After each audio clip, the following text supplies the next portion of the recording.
ఈరోజు పునరారాధన ఆదివారం.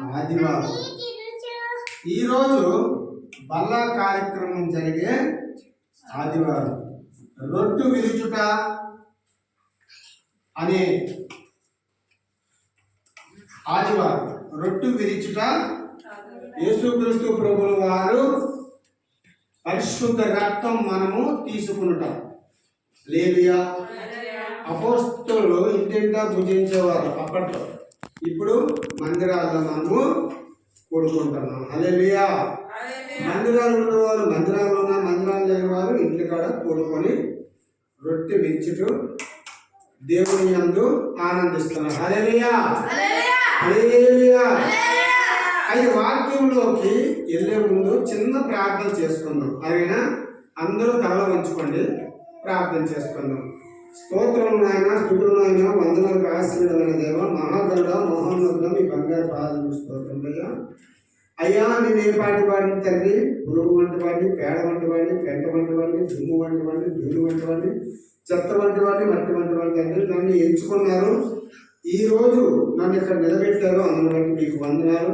ఏ అర్హత లేని వాడిని తండ్రి, ఏ యోగ్యత లేని వాడిని తండ్రి, ఏ కృప లేని వాడిని తండ్రి, అలాంటి నా పైన కృప కలిగించిన గొప్ప దేవుడివి, నన్ను వాడుకుంటున్న గొప్ప దేవుడు, గొప్ప రక్షకుడు, గొప్ప విమోచకుడు తండ్రి మీకు వందనాలు. మీకు అసాధ్యమైనది ఏది లేదు, మీకు సమస్తం సాధ్యమే తండ్రి. అయ్యా పాటల్లో మీరు ఉన్నారని మేము నమ్ముతాను, ఆరాధనలో మీరు ఉన్నారని మేము నమ్ముతాను, కంటక వాసనలో కూడా మీరు ఉన్నారని నమ్ముతాను. ఇప్పుడు వాక్యంలో అయ్యా మీరు నాతో మాట్లాడతారని అయ్యా అయ్యా తండ్రి, మాట్లాడేవాళ్ళు నేను కాదు తండ్రి, మీరే నా నోరు బోరగా వాడుకొని వినగల చెవుల్ని గ్రహించగల మనసుని మా అందరికి దయచేస్తారని అయ్యా మమ్మల్ని మేము తగ్గించుకుని మమ్మల్ని హెచ్చరించే బాధ్యత మాకు ప్రసాదిస్తారని ఏ సత్పరిశుద్ధ నామమున అడిగి వేడుకుంటున్నామో పరమ తండ్రి. ఆమేన్. హల్లెలూయా. హల్లెలూయా. ఈ పునరావర్తన ఆదివారంలో మనము చూసుకోవలసిన వాక్య భాగము మనం వాక్యంలో వెళ్ళిపోతామండి. ఈ పునరావర్తన రోజు మనం చెప్పుకోవాల్సిన వాక్య భాగాలు ఒక 5 ఉన్నాయండి. 1 2 3 4 5 ఉన్నాయి. ఈ 5 దేవుడి చిత్తం అయితే వివరించుకున్నాం, లేకపోతే దేవుడు ఎన్ని ఇస్తే అన్ని వివరించుకున్నాం. హల్లెలూయా. హల్లెలూయా. కీర్తనల గ్రంథము, హల్లెలూయా, కీర్తనల గ్రంథము 49వ అధ్యాయము 15వ వచనం చూసుకున్నట్లయితే మనము కీర్తనల గ్రంథం ఎవరైనా చేస్తారా? కీర్తనల గ్రంథము 15వ అధ్యాయము 49వ అధ్యాయము 15వ వచనం, దేవుడు నన్ను చేర్చుకొనును, పాతాళ బలములో నుండి ఆయన నా ప్రాణమును విమోచించెను. హల్లెలూయా. హల్లెలూయా. హల్లెలూయా. హల్లెలూయా. దేవుడు నన్ను చేర్చుకొనును. ఎక్కడికి చేర్చుకున్నాడండి? పాతాళ బలములో నుండి ఆయన నా ప్రాణమును విమోచించెను. దేవుడు నన్ను ఎక్కడ చేర్చుకున్నాడు?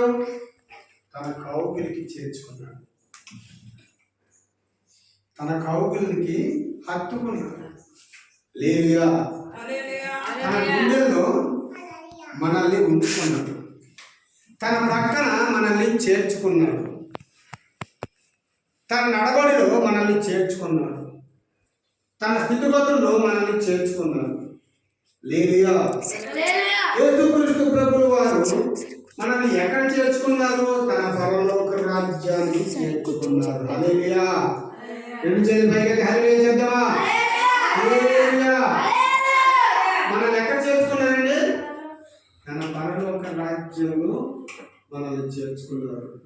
పాతాళ బలంలో నుండి ఆయన ప్రాణమును విమోచించెను. పాతాళము, పాతాళము అనగా నరకం. అక్కడ అగ్ని ఆరదు, పురుగు చావదు.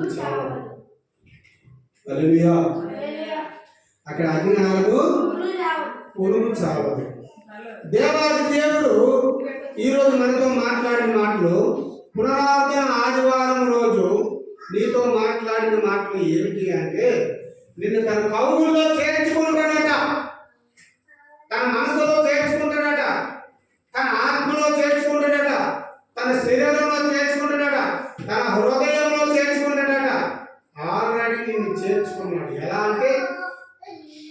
నీ జీవనంతరాల్లో ఆయన జీవము ఊదాడు, ఊపిరి ఊదాడు. హల్లెలూయా, హల్లెలూయా.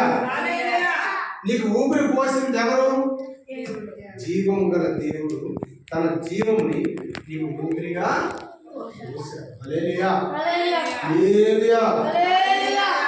దేవుడు నిన్ను చేర్చుకున్నాడు, హక్కును చేర్చుకున్నాడు. చేర్చుకొని నా బిడ్డ నేనున్నాను, భయపడకము. ఏం చెప్తున్నాడు? హల్లెలూయా. రెండు చేతులు పైకి హల్లెలూయా చెప్తున్నా. హల్లెలూయా. దేవుడు ఏమంటాడు? నిన్ను నేను చేర్చుకున్నాను, నువ్వు భయపడవద్దు. బైబిల్ గ్రంథంలో ఎన్నిసార్లు రాశాడంటే భయపడద్దు కలిసి 365 సార్లు. 365 సార్లు. సంవత్సరానికి ఎన్ని రోజులు? 365. 365 రోజులు, 365 సార్లు నీతో దేవుడు చెప్పాడు. ఏమని చెప్పాడు? భయపడకము బిడ్డా నువ్వు భయపడకు, నేను నీకు తోడై ఉన్నాను, నేను నిన్ను విమోచించెదను, నేను నిన్ను చేర్చుకుందును. ఎక్కడ చేర్చుకుంటాడు? తన హక్కును, తన బాహు బలములు మనల్ని చేర్చుకుంటాడు. పాతాళ బలంలో నుండి ఆయన నా ప్రాణము విమోచించును అంటే కాపాడు. ఎక్కడి నుంచి కాపాడుతాడట? హల్లెలూయా, హల్లెలూయా, హల్లెలూయా. ఎక్కడి నుంచి కాపాడుతాడు? పాతాళ లోకంలో నుండి, పాతాళ బలములో నుండి.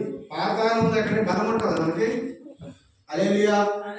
పాతాళ బలములో నుండి ఆయన ప్రాణమును విమోచించెను. పాతాళంలో ఎక్కడ బలం ఉంటుందా? పాతాళంలో నువ్వు స్తుతించగలవా? పాతాళంలో నువ్వు స్తోత్రించగలవా? పాతాళంలో నువ్వు ఆరాధించగలవా? పాతాళంలో నువ్వు పాటలు పాడగలవా? పాతాళంలో నువ్వు స్తుతి స్తోత్రాలు చెప్పగలవా? పాతాళంలో నువ్వు ప్రార్థన చేయగలవా? ఎందుకు? నీకు ఆత్మ లేదా? లేవియా, నీకు ఏం లేదు, నీకు ఏమి లేదు అక్కడ.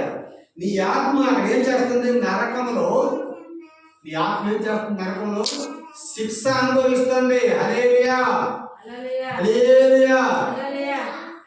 ఏమనుభవిస్తుంది? శిక్ష అనుభవిస్తుంది. నీ ప్రాణము పోయింది ఇక్కడ, నీ మనసు